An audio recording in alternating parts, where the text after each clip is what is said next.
ate, ang amo lang i-blur yung face para more privacy lang for sponsoring school purposes. Kung na mga tanong ko ate, like, kung sa imong pangadlaw yun, sa like, kung mostly mo po ato na rin. Ini, Like, everyday. everyday, so ako diri magampo ko sa malang diri nga.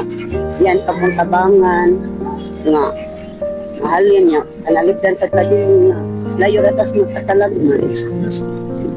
Nakakatanan, pasalamat sa malabir mo. Dili kay kusog din sa tuang alin.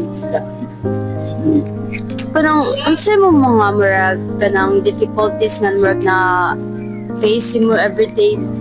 Kanang murag kalisod si mo kuan balik. Ano sa akong panginabuhi.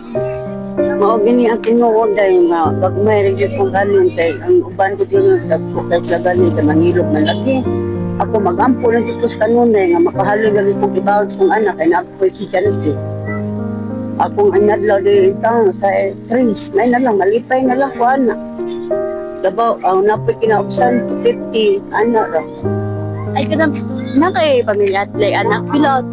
Akong anak, ang anak na po 52, ang sweto na po 2. O, nya ka ng tulong, grade 10, grade 12, o grade 8. O, man, na sila. So like ang imong murag kanang makuha ni mo nga kwarta kay murag dili kay kaigo sa Sa iko, dito say, manguha mo lang ko, pangitip, ingon diri 20. Kaya usahay mo halin di kay murag siguro sa imong pamilya. Pagkiko ra dyan. O, sa akong mga anak.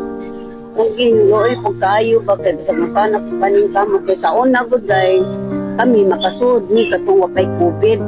Yan, isaad na sila, nga pasudlon ni Giri nga, kumanang COVID. Labay naman COVID, wag kami kasud, man nga, kasagaran rin, manindan, maglalis, kaya ang pilit membro o membro, magawali naman.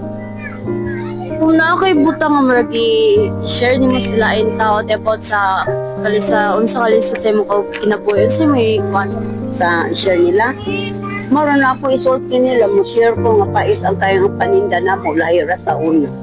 Ngayon sila, ano nga mo kasud? Iko ambot lang ng pari ka nga, wag yung magkasud na mo. Sa Senior Santo Niño bitaw, ang membro nga to makasud naman. Kami diri wapa. So, dili din mo kasulod sa kuan ay mao murag narira jud mo sa gawas. Oo man, na maglisod mo sa halin, kay daghan naman yun. Salamat kay ate. Salamat, Dad. Thank you kay ate.